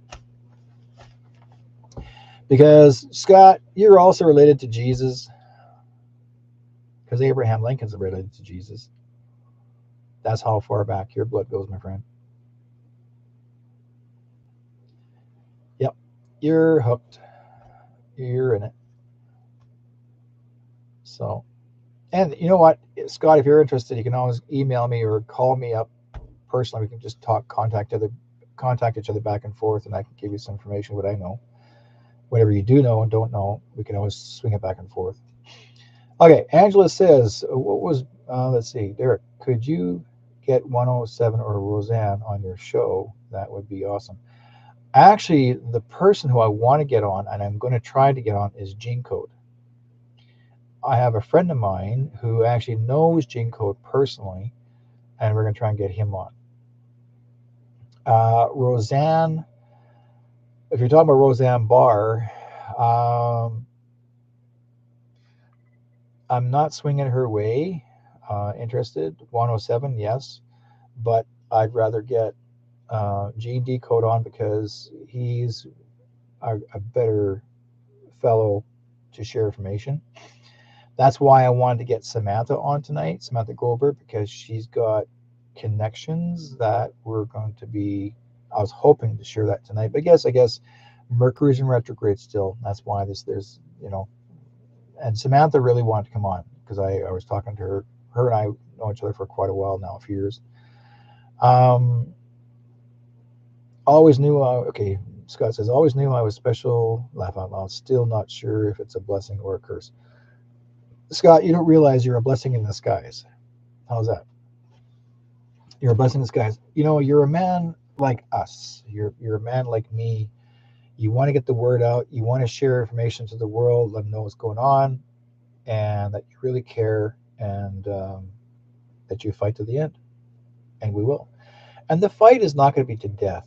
A fight is like we're going to right to the end, as in you're going to see everything. You're going to see so many amazing things that's going to come out. When here's the cool part, guys. I mean, I wish I could describe it or tell you guys or show you in a video or whatever. But when I was in the ship, when I was in the spaceship, I will say spaceship, and like I said, these guys when they showed me the screen, it was a flat screen TV, or like a flat screen TV. It was flat screen at the time, and those flat screen TVs never existed when they showed me because they were never in stores yet. But when they showed me this flat screen TV, and I seen what was supposed to happen, like they gave me the analysis of saying, here's what could happen. So you need to share to the world what to expect. He says you need to let everybody know. And he also said that the date, April the 10th, was going to be synonymous, that everybody needs to know the name and they remember the date, April the 10th. And it's supposed to be April 10th, 2022. So I forgot all about it. April 10th, 2022 was significant to me because when my wife got sick, I almost lost her. Uh, that's when her cancer really kicked in. And then I had to. They call it a significant date because that was for me to be aware of if I'm going to needing keep her with me or to let her go. And I said, no, I still want her in my life because she's a fighter and she wants to stay and she's supportively with me no matter what. So she's learning now, like everybody else. She's learning about certain things she says she's not agreeing with because my wife, she's a person that she has to understand the logical sense of things. She's a very logical person, but she will stand up. And if she knows very well what's really going on, she knows well enough that I know what's going on. And she knows I will never lie. But, she said, well, how do you know? I said, sweetheart, I've got the evidence, but I'm not going to show you because I don't want you to get all freaked out. So she'll say, okay, whatever, I don't want to know about that. Because if I told her, she's a person that can easily get stressed out. And so what I'm trying to do now is to just basically, if I feel it's going to be a story, like a little light story that's not going to be so scary in one way, then she'll listen to it. But she knows the things that I say, and she knows we're all not kidding around. And like I said before, many years ago when I was young, and I remember when the year Elvis supposed to have died, it didn't feel like he died. My body, I mean, I remember a good friend of mine who was a professional singer, and he is an impersonator of Elvis. I remember he took it so hard, he was just depressed, drank and drank and drank. And I thought, oh man, I don't know why, I felt so bad for the guy, but he was so down because he was so upset the fact that Elvis had supposedly had passed away. And I got in my head thinking, he's not dead. My mom was the same way. My mother would say, John Kennedy Sr., Mom would say, no, he's not dead. No, he's not dead. Mom says, no, Hitler's not dead. No, he's not dead. Because my mom would know, because she was like me. And because my mom would know, you just know that feeling. There's a certain energy, and like myself, even when they said Diana died, I went, no, she's not dead. Diana did not die. And everybody's going, oh, yeah, she died. Look at this. She went in the tunnel and she died. Look at this. There's a body, her mangled body. I said, you're only seeing a picture. And they're saying she's not breathing. Of course she's not breathing. That's not her. Because she looked different. You're trying, but yet you think to yourself, because here I am, a professional psychic medium, right? I'm supposed to understand, and if you want to make contact with the dead that are passed away, you're supposed to, be aware of it. I get some breath here. So, pardon me. Myself, when we talk to those that are passed away, we have to feel it. You have to feel it in here. Now, what most people don't realize, you can actually make contact with people that are alive. I can talk to Scott's conscience, and I'll pretend that Scott's passed away. Okay, I can pretend that Scott's passed away, and I say, "Oh, Scott, I'm so sorry that you're gone, my friend," and I want to make contact with Scott. So I would hear energy, I would hear and feel his energy come across to me, and then I would start saying things about Scott and certain habits he would have, and because you're in the vibration now. That's what it's a vibration. You begin to feel the emotion and the tuning in, and I would actually start talking about that person. And then next thing you know, if you're with a group of people and you're saying the story, all of a sudden they're going like, oh, no, that is him. He did that. Oh yeah, right. And this guy goes, I knew so much in my head. That's funny. I'm not a smoker, um, but I would say these things, and then people say, yeah, that's what I used to do, because you're in the motion, you're in their energy. You learn about the habits of the person. You learn about different things about them. And I remember, so then I go with it. So Spirit taught me that. They said, not everyone you think is dead or gone. So when I heard that Elvis died, I went, no, he's hiding. But he's got to have a reason. And so you're thinking about this back in the 80s, 83, 84. He's got a reason why he had to hide, to protect his family. Um, let's say, for example, Sonny Bono. Oh, well, Sonny Bono had to die. Well, because Cher wanted him dead because she's actually the leader of a witch covenant, and or she or he, but is ahead of it, and it was time for for Sonny to go. Somebody's really trying to go after me here. They're making a crazy attack. Okay, clear you. So when you explain the story, people have a better understanding of it. So, like I said before, there's always a reason why people have to hide and pretend that they fake their death. So whether it's they call it suicide, or they hung themselves with a very short rope, and they say, "Oh yeah, I was committing suicide," or he they'll say, "Yeah, he hung himself in the closet in a very short rope, but yeah, his neck is broken, or supposed to be broken, but it's not. Oh, he died. Yeah, he's sitting there on the floor, and nothing's broken. Just they just because the rope, just the identification of a rope around his neck, right?"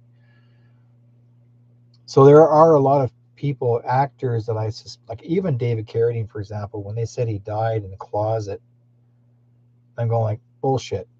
Carradine's still alive. And somebody ordered him for him to be killed because Carradine refused to join a satanic organization. Okay.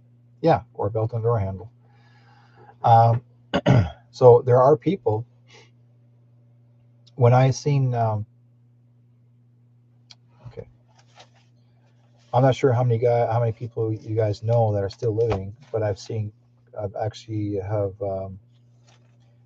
names of those that are still alive that were shared with me.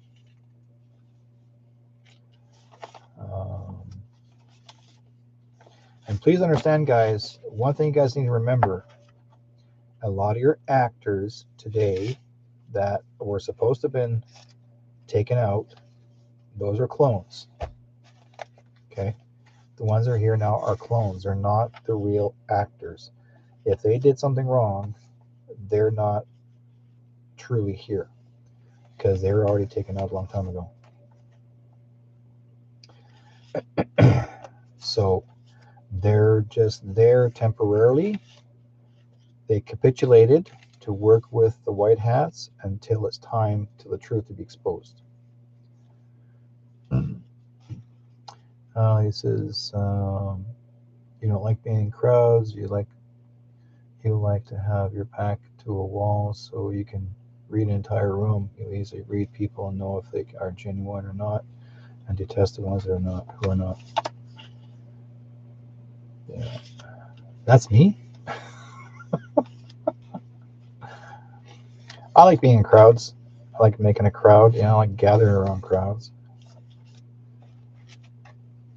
Yeah, I do like to have my back against the wall because one time I was in jail and I didn't want to get shanked. So, it's a joke.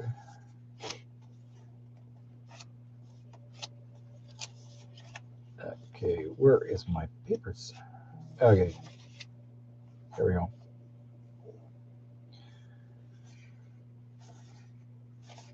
Yeah. Okay, here we go. And that probably is either Scott knows or does not know, but he's going to know now because I'll give you guys that are some updates of who are still here. Who are still here? Okay.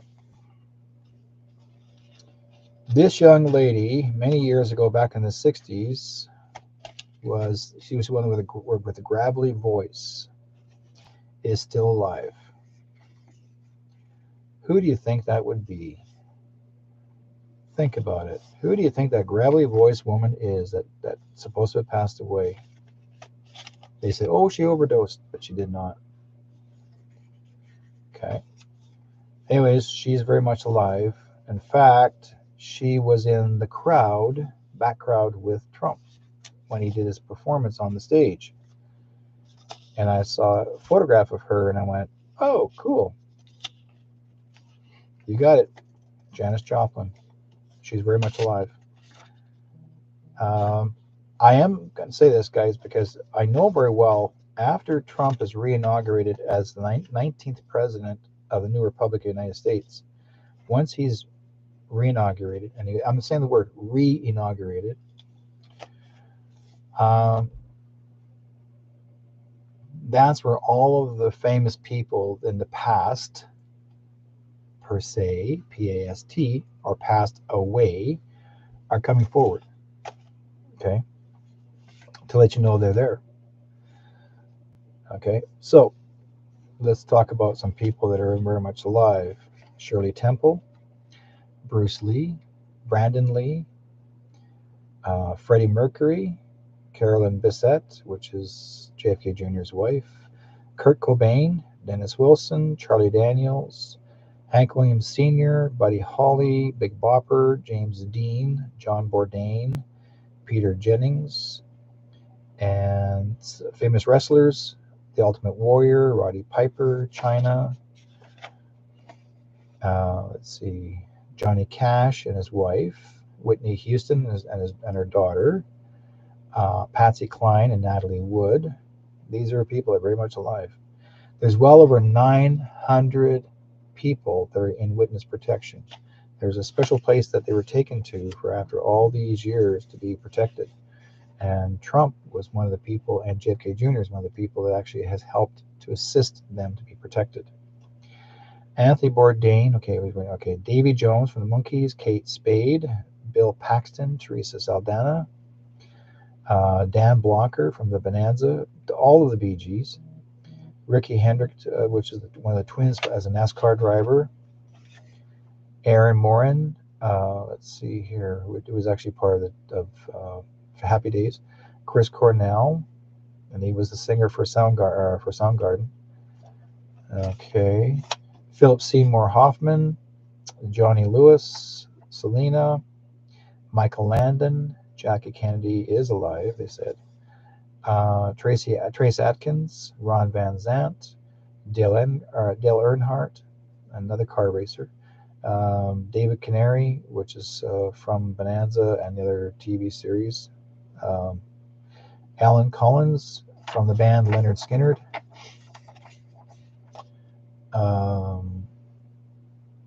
Let's see here.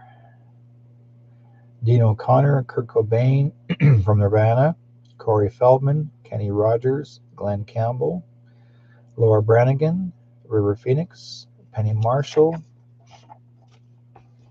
Okay. Tim Russert from the NBC News Alive, Chadwick Boseman, Black Panther, Patrick Swayze, Davey Ellison, Dale Earnhardt, Chester from Linkin Park Band, Mac Miller, rapper Kim McLugan is a British model. Yeah, Kobe Bryant is very much alive. Both him and his daughter are alive. In fact, Kobe Bryant's running around the streets right now, and nobody's paying attention because he's got a beard. And Antonin Scalia and Tony Snow, who used to work for Bush. Let's see, Corey Haim, also Monique, which was the singer. Polly Yakes, Phil Hartman, Mike Starr from Alice in Chains, Rick Rude, another wrestler, Andre the Giant, very much alive still. Let's see, Julian Assange, and Julian Assange actually is Elvis Presley's and Marilyn Monroe's son. Okay, so he's the one that's part of WikiLeaks. Mickey Mantle is very much alive still, and Frank Zappa, Caleb Logan, Grace Kelly, Brad Knoll. Okay, and Marilyn Monroe, like as we said, she's actually the mom. Marilyn Monroe is actually the mom of General Flynn. That's his mom. Chris Farley, Tom Petty, Amy Winehouse. Now Amy Winehouse now is playing the role of Lady Gaga. Okay, the real Lady Gaga is. So Winehouse is taking her place right now. Jean-Benet Ramsey, Dana Plato, Chris Benoit, Cappy, Chris Benoit's son and his wife are very much alive. They're all much alive. Heath Ledger, Jimi Hendrix, David Carradine, like I said before, Jean-Benet, and Jean-Benet Ramsey actually is Katy Perry. Did you know that? Jean-Benet Ramsey is Katy Perry, the singer. Britney Spears is with us, and she's actually, which you guys may not know, Britney Spears actually is Diana's daughter. So you'll be seeing that soon. Bill Bixby, Anna Nicole Smith, and John Lennon and Yoko Ono very much alive. Sonny Bono, Jim, okay, the guy you see as Rush Limbaugh is actually Jim Morrison from the band Rush. So you'll be seeing he's back again. Lady Diana is very much alive. John Denver, Elvis is very much alive. Heather Rourke, JFK Jr. and Tupac Shakur. I've got Tupac Shakur's video saying these Tupac Shakur, and there's proof because I got the video. It was sent to me. Michael Jackson, John McAfee. You guys know who he is. Robin Williams. I've seen a lot of his videos. He's been busy doing his thing. I got a video of Robin. It's funny as all heck. He's repeating the same characters. Yeah, it's like you'll hear all about it after. Paul Walker, Prince, Joan Rivers, Steve Irwin from Crocodile Hunter, George Jones, and President Ronald Reagan is very much alive. Lucia Ball is alive still, so she's still alive. Farrah Fawcett, Gilda Radner, and Glenn Campbell, Kobe Bryant, his daughter, as well as Mac Davis, Davey Ellison, Glenn Fry, Chester Bennington, Chris Cornell, Frank Zappa. We got Edie Gourmet, Dick Clark, remember him, bandstand. Lynn Anderson, the singer, Mindy McCready, Marty Feldman, Annette Funicello was very much alive, Joe Cocker, Keith Moon, David Bowie, Patty Duke, Donna Summer, the singer. Paul Newman is still alive. Newman's Own is still alive, the actor.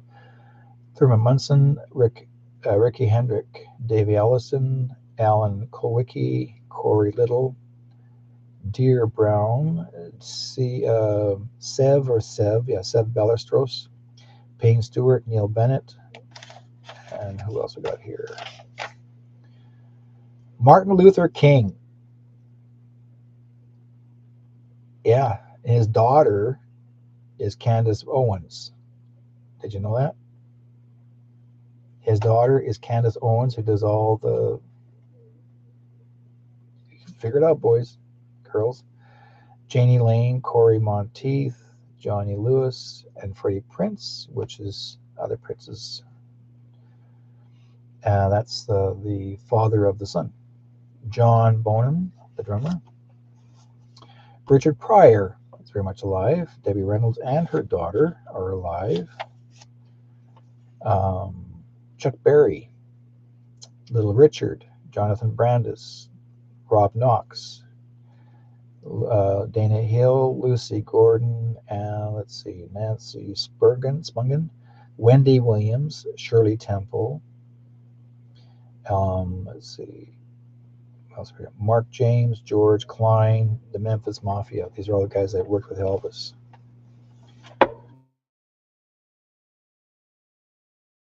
JFK Jr., his wife and his sister-in-law. Let's see, who else better? Cass Elliot from the Mamas and Papas. Hank Williams Sr. Let's see, Florence Henderson, Jane Mansfield, Mary Tyler Moore, the comedian John Panette, Stevie Ray Vaughan, Chris Cornell, Tim Russert, John Ritter, for the comedian, Kurt Hennig, the wrestler, Randy Savage, the wrestler, Rick Rude, China Roddy Piper, Chris Benoit, Umaga, another wrestler, and guess the final, and George Carlin, still alive. So now you guys know. Michael Jack is very much alive. Yeah, I got it. The most recent photo of him, I have that too. Okay, I don't know if you heard, but there is an imminent train strike in the United States. They have already canceled a long distance hauling, and I know why, because to keep the food from coming into Canada and or anywhere else in the world. They're preventing the food to arrive. Plus, also, all the protesters, some protesters were taking the train to come to some of the protests. So that's why they're trying to stop the rail. They've done the same thing in Canada too. They stopped the rail, and it's not going to stop us. The people are still going to be fighting back to stand up for their rights. Well, there you go, folks. Thank you guys for being part of it. My apologies that we did get Samantha Goldberg on. I was really hoping to share that with you guys tonight because I was going to open the lines as well. But I think it's going to be really important that um, once you find out what she knows, I wanted to share that with you because her and I had a good little talk, and I went, Samantha, we need you on, girl. So, um, and she's a really nice person. She's, like I said, she's, pardon me, in her work. I'll give you guys a bit of a lineup of what she does or has done. Let's see here. Let's pull this up for a second. She actually, in her work, she's TV, celebrity planner, host, lifestyle expert, TV personality. She's worked with people, bridesmaids. She's done our Bridezilla, Judge Joe Brown, um, Geraldo at Large. Let's see here on the Jam Christmas. If you want to check out our page, Samantha Goldberg is just type in the word samanthagoldberg.com and you'll find all the information regarding what she does. But we're going to get her on next week for sure. I'm sure we'll get a hold of her once she comes in.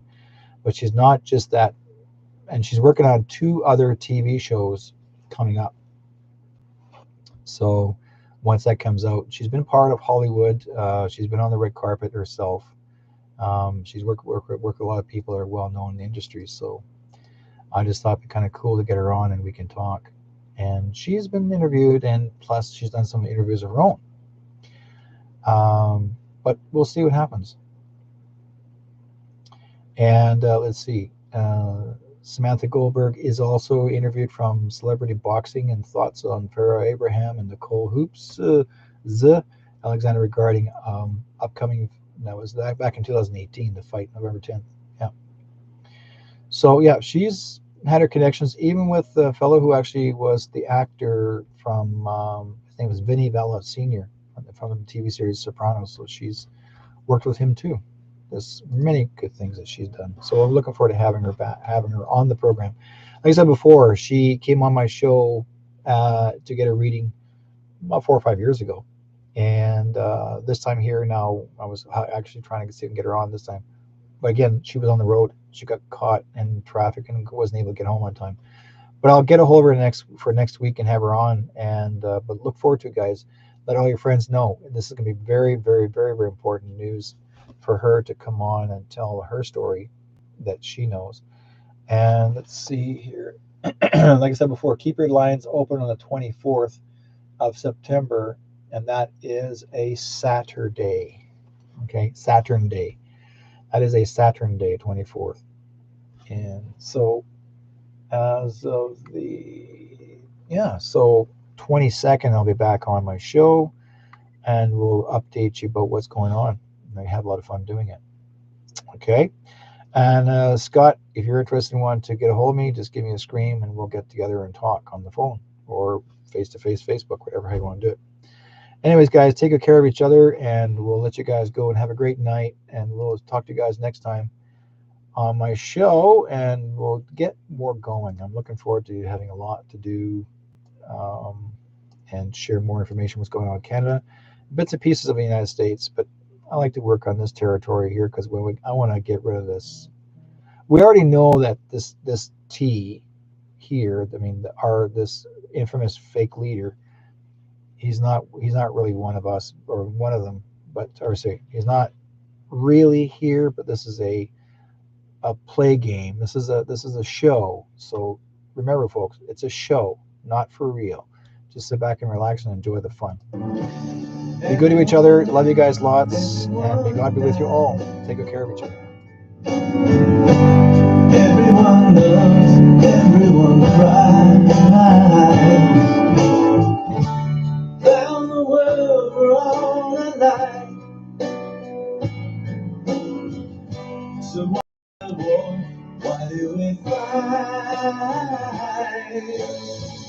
There's one seek, one tie, one hurt. So you and I gotta learn to live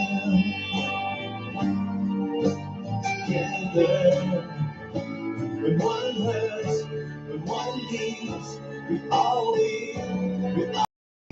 gotta learn to live together. Peace, make peace, make peace, peace. Alright, isn't it time? Wanna stop time?